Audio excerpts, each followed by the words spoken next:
All right. So what we were talking about is and thank you, Mark, for sending some of the materials on the WhatsApp. We were talking about easements that have been established by the public by using a particular area that may be privately owned, but if over the course of time the public has used it without protest, it would no longer be permitted for the private owner to enclose that area and preclude the public from using it. However, when what we were seeing yesterday is that if the government does grant rights to the private owner, then that halacha of the Gemara will no longer apply. Because of Bishut HaMaharsham, this is where we were up to yesterday, de ba'ofen shahamakom rashum betabo, that when there's a government agency, the land registry, which clearly demarcates this property as being privately owned, afilu hechaziku bo rabim lo mahani lomar bazeh shabha olimochalai, then even if the public has been using it for years, that will not help to take it away from the private owner and to say that he completely forgives it, because he's relying on the fact that he can always reclaim it based on the land registry documents that clearly show in the blueprints that he's the owner. The Hevi Rayalazemi Mashakosov Bishut Shvus Yankov, the Avshiesh Machlokis B'mishamochel Alchov, Kishiesh Lo Shtar Biyado.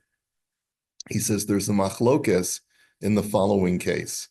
What if I have a promissory note that you owe me $100 and I tell you I'm moichel, but I don't give you back the promissory note? Okay, there's a machlokes as to whether I can still collect on that debt. Okay, mikol makom hainu davka kishamochel beferish. Aval kan, he says, but that's only, the only reason there's a machlokes over there is because my verbal explicitness contradicts the fact that I'm holding on to a promissory note. But if I'm holding on to a promissory note and I say nothing for years about the debt, that's not a tacit forgiveness of the debt because I still have the note. He says, in a case like this, where there's just an assumption that he's moichel, that he forgives that space. And here too, it's like he's got a promissory note in his hand. He's got the land registry documents that clearly show he's the owner. He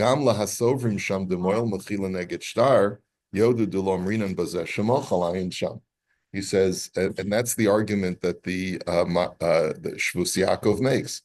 He says that it's not going to, it's not sufficient, the fact that he's been silent all this time.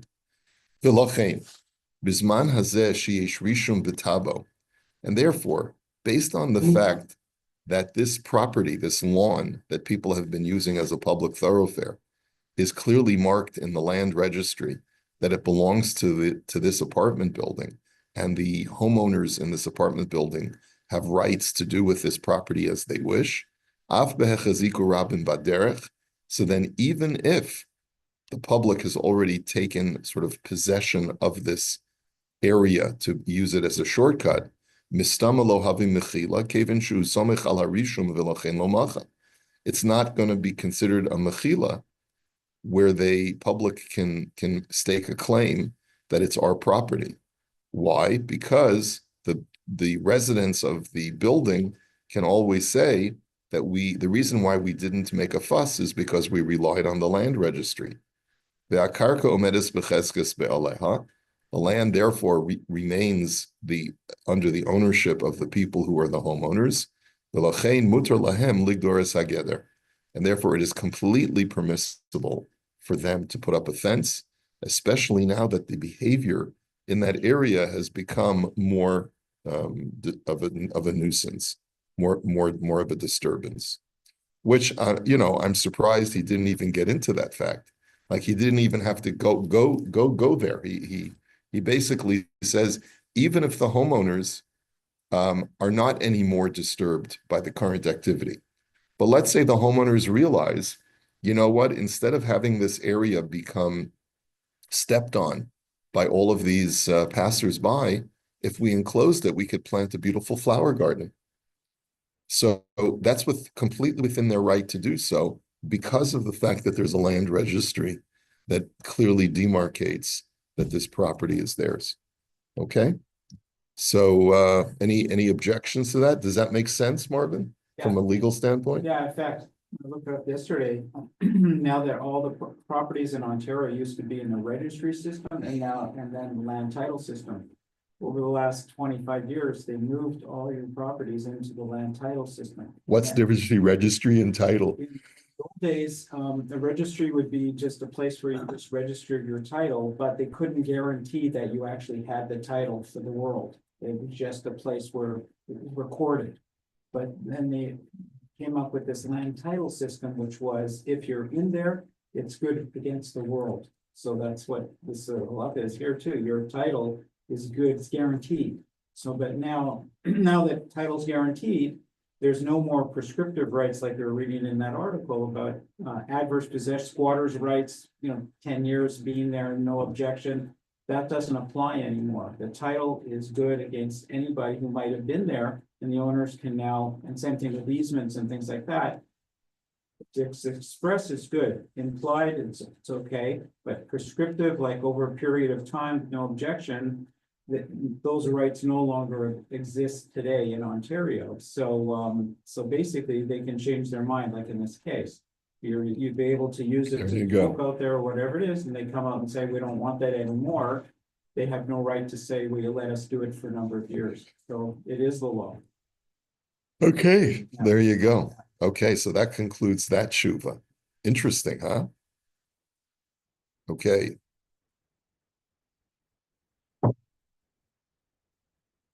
All right, next shaila. This is a Choshen Mishpat shaila, although it's also a Yoredeya shaila. Goy shegozal ve'asa averot begeyuto ve'itgayer. Okay, a non-Jew was a scoundrel when he was a non-Jew.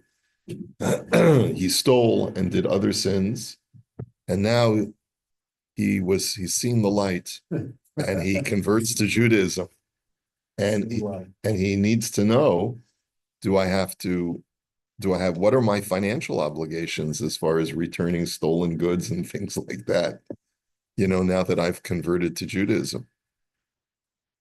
Okay, interesting, huh? Ani Gioret. So the woman who's writing the shaila says, I'm a convert. Uva odi goya avarti avirot rabot. When I was a non-Jew, I did a lot of bad stuff. V'chein ganavti kesef miYehudim v'hilveti lahem beribis. I stole money from Jews, and I lent them money with interest. Ha'im ani tzricha la'asot tikun achshav al ha'avirot she'asiti ba'odi goya. So am I obligated to do some kind of tikkun, some kind of remedy or rectification for the sins that I did when I was a goy?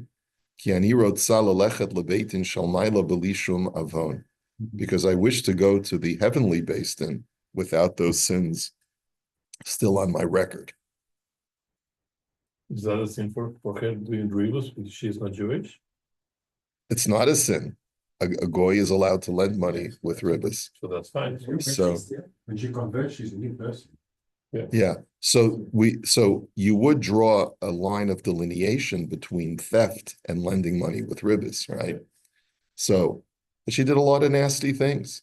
Maybe she could have been a hooker. We don't know what she was in her previous life. So and drugs and theft and all of these other things. Who knows?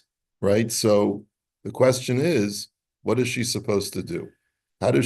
Should she feel that on the one hand, she's converted, so she's completely severed ties with her past, or when she's harmed other people as a goy, does she have to make some kind of restitution or appeasement with the people that she's offended?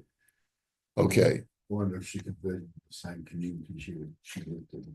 Yeah, that would be interesting, huh? Thief. No, she's the Rebbitzin. Okay. Anyway, okay. So, all right.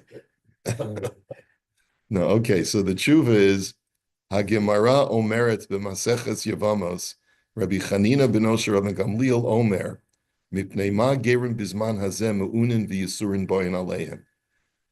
So the Gemara asks a very interesting question. Rabbi Chanina says, why is it that people who convert to Judaism live lives that many times are lives of suffering and privation? Why is that? And by the way, you see this sometimes. People convert to Judaism and it's not an easy life. So why is that? Kaven shalokiyim u'shava mitzvahs b'nei Noach kishahayu goyim. And one answer that the Gemara gives is because they did not fulfill the 7 Noachide laws when they were not still non-Jews. Ve'arat achshav lo nifreu mehem kaven shahapor anus genuza lahem la'olam haba. And the reason why before they converted they were not punished is because their punishment was waiting for them in the world to come. Aval bisman shemit gayirim nifroim mehem kedei lanakot otam ba'olam hazeh kedei sheyelchu nekiyim la'olam haba. Once they convert, God brings retribution upon them for their past sins in this world so that their portion in the next world will be completely pristine. Okay? Aval Rabbi Yossi cholek al Rabbi Chanina va'omer shekol ger shenitgayer hu kekatan shenoilad ve'eino ne'enash al ma she'asa bizman shehaya goy. But Rabbi Yossi disagrees with Rabbi Chanina, and he says nothing doing. He says when a person converts to Judaism, they are like a newborn child, and they are not punished for what they may have done when they were a non-Jew. So the question then is, so then why do they suffer? In other words, everyone agrees that Gerim many times have difficult lives. So then, according to you, Rabbi Yossi, it's not a punishment for what you did as a goy. So what is it because of? Mishum shehem lo bikiyim b'dikduke mitzvos ki Yisrael. The reason is because they're not as well versed on how to observe halacha, and invariably they make mistakes, and they get punished for those mistakes. Like they may not be completely versed on how to be Shomer Shabbos or Shomer Kashrus. They make mistakes, and that's why they get punished. Which, in today's world, the Gerim know so much. The Beis Din makes them take such an exhaustive exam that usually these people, I mean, not always, but usually these people are so well versed in halacha that they know more than most Baalei Tshuva. Yeah. Mishum Rabbi Eliezer Amru, Kevin Shehim Osim Es HaMitzvos Miyira V'lo Me'ava. And now we have a third opinion, which is Rabbi Eliezer. And he says the reason why Gerim suffer is because when they serve Hashem, they do so out of fear and not out of love.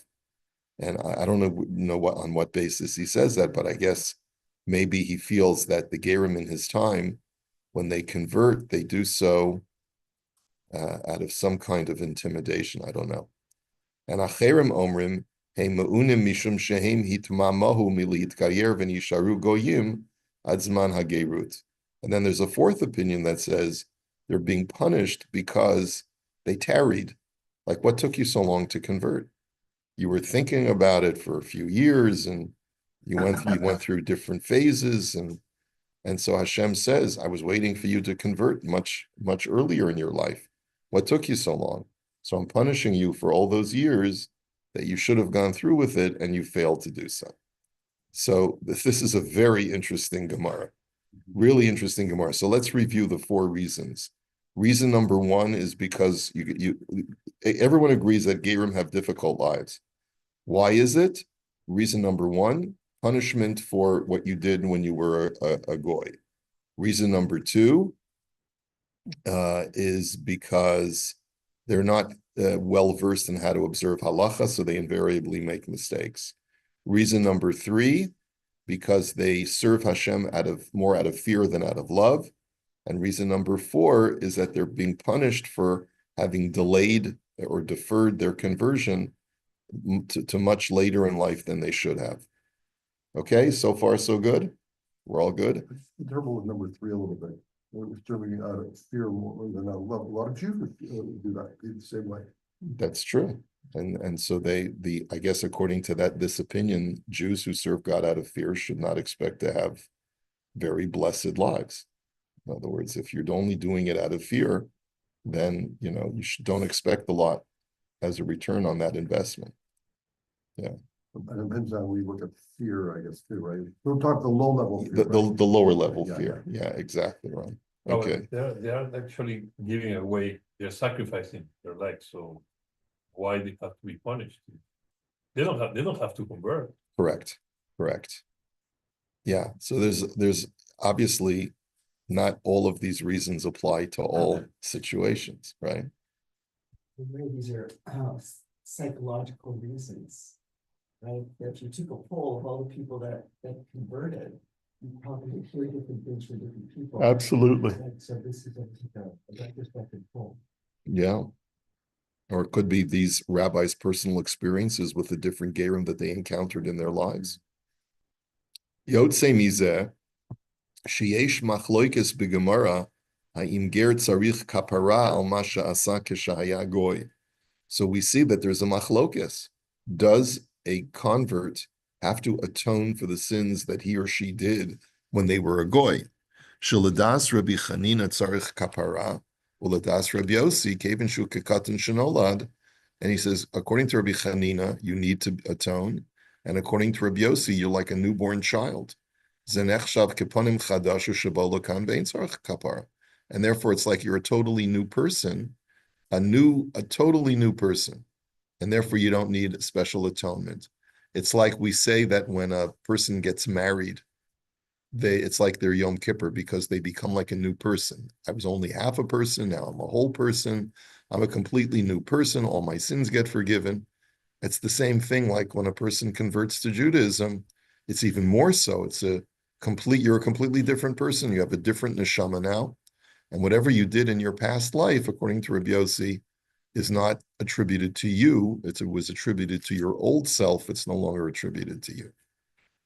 Because of Bishut Beis Yankiv, Sheger Sha'avar Avera Bisman Heyoto Goy, Imze Avera Shechayv Alav Mita, Gam La'achar Shenitkayer Harehu Pasal Le'edus, Afilu Acharei Sheitkayer Ad Sheyasa Tshuva. He says, so the Shvus, the Beis Yaakov writes as follows. He says, if a ger, when he was non-Jewish, committed an avera for which the penalty is death, then even after he converts, assuming he hasn't yet done tshuva for that particular sin, then he's still not kosher to be an aid until he formally does tshuva and asks Hashem for forgiveness for that particular sin. Aval al sha'ar mitzvot b'nei Noach, lo tzarich kapara, keven shehu nechshav kekatan shenolad. But, so let's say, I don't know, what would be something that there's a death penalty even for a Jew for that kind of crime? Let's say she committed adultery, or I don't know. I don't even know whether that would be. Yeah, let's say she committed adultery and she still is in love with the man she committed adultery with. So then she would have to do tshuva and completely separate herself from that sin. Aval al sha'ar mitzvot b'nei Noach, lo tzarich kapara keven shu nechshav kekatan shenolad. But on all other Noachide laws that he may have violated, he doesn't need an atonement because he's considered to be like a newborn child. And therefore he would still be kosher as a witness. But according to Rabbi Chanina, who says that you are still attached to your past, you're going to be puzzled as a witness until you actually do tshuva for each and every one of those averos. Aval harab chida alav hashalom bebirkei Yosef dacha es divrei habeis Yaakov she'en halacha k'Rabbi Chanina. He says we clearly do not paskin like Rabbi Chanina that there is some attachment to your past.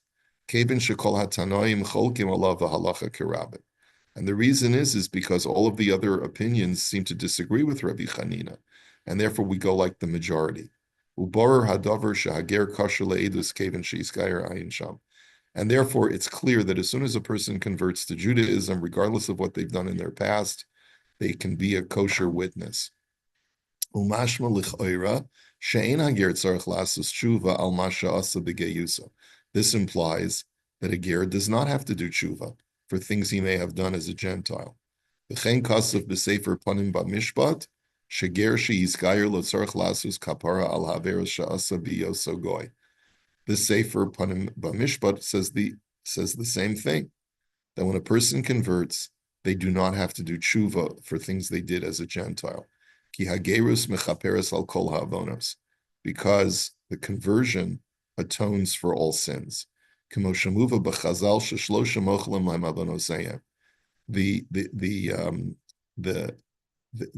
Yerushalmi says explicitly that there are three people who are forgiven for all their sins. Ger shenit gayer, the first one is a ger who converts.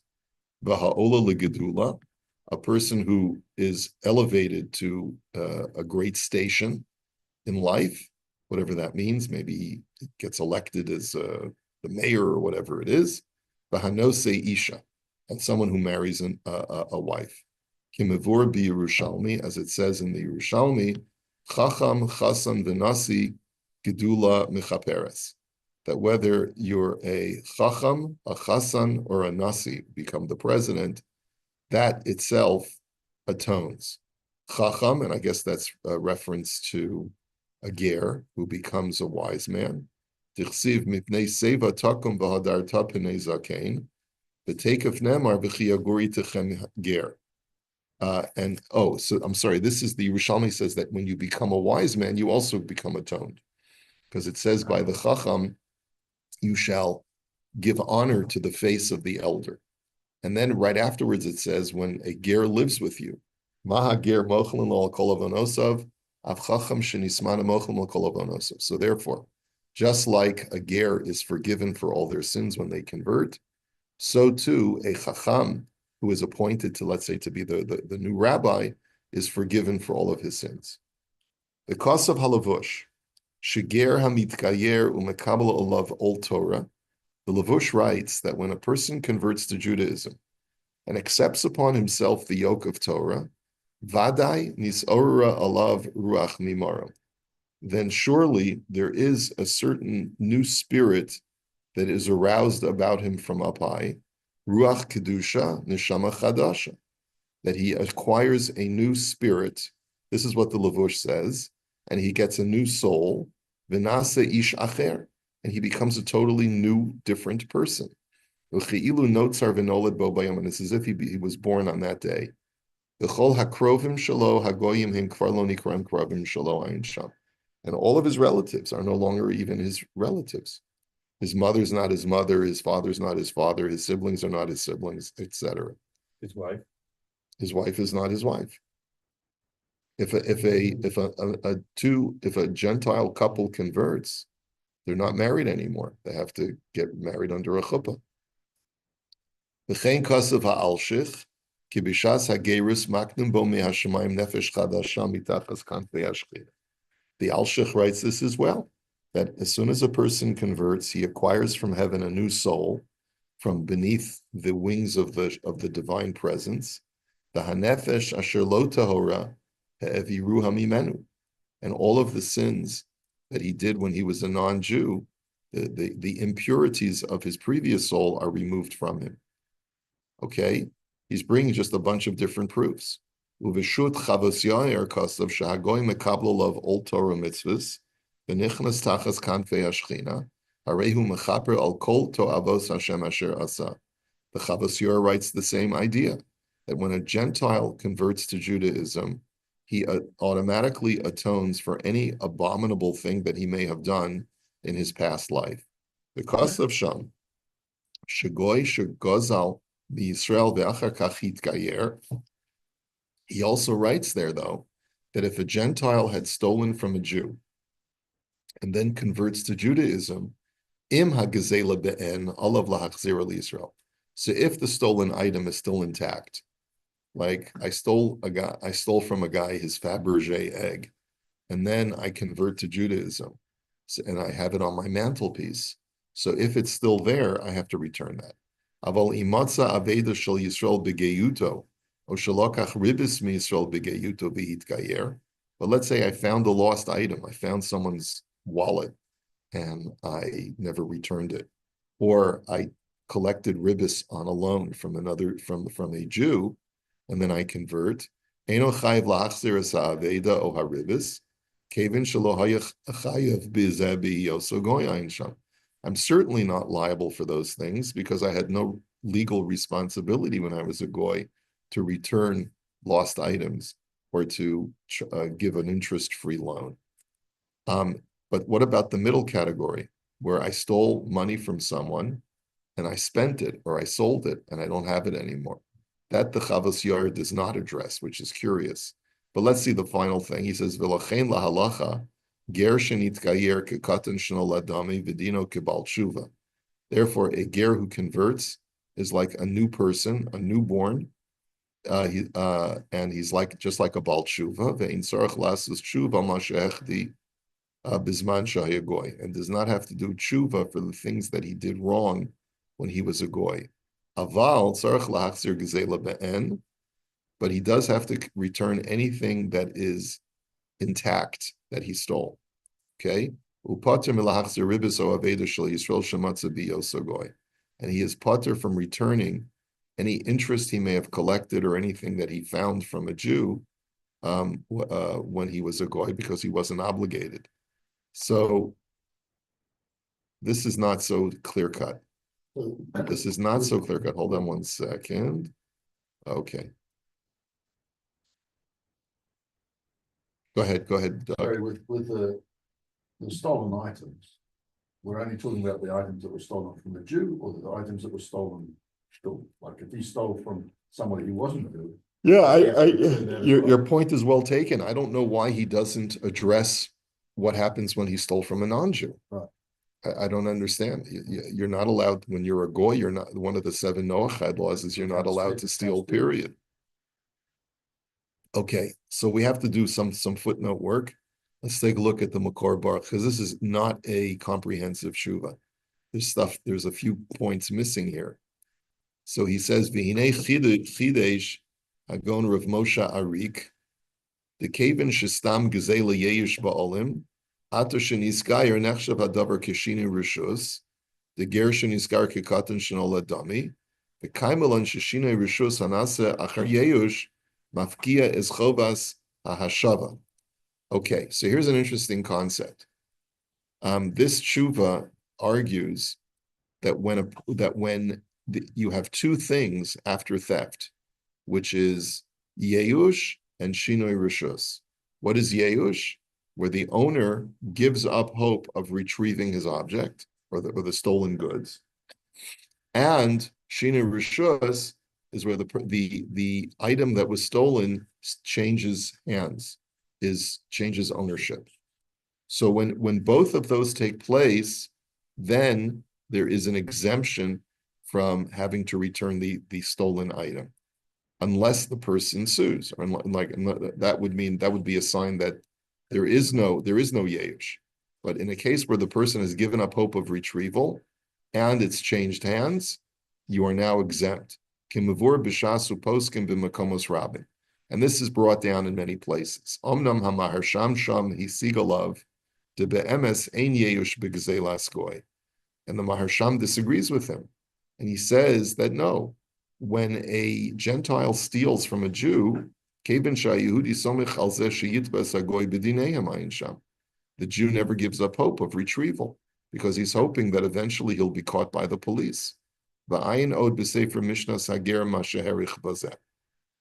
I refer you to this Sefer Mishnah Sager. Maybe we'll take a look at that. Apparently, it has all of the halachas of Gerim, and that he expands on this halacha. And then he says, Amnam tzarich ian b'chol zeh, dihine harambam posak, shegoy sherotzach Yisrael o shabo aleishis Yisrael v'yizgayer, mikol makam chayiv misa. He says, there's something unclear here, because the Rambam paskins that if a goy murders a Jew, wow, that's terrible, right? That's the worst, right?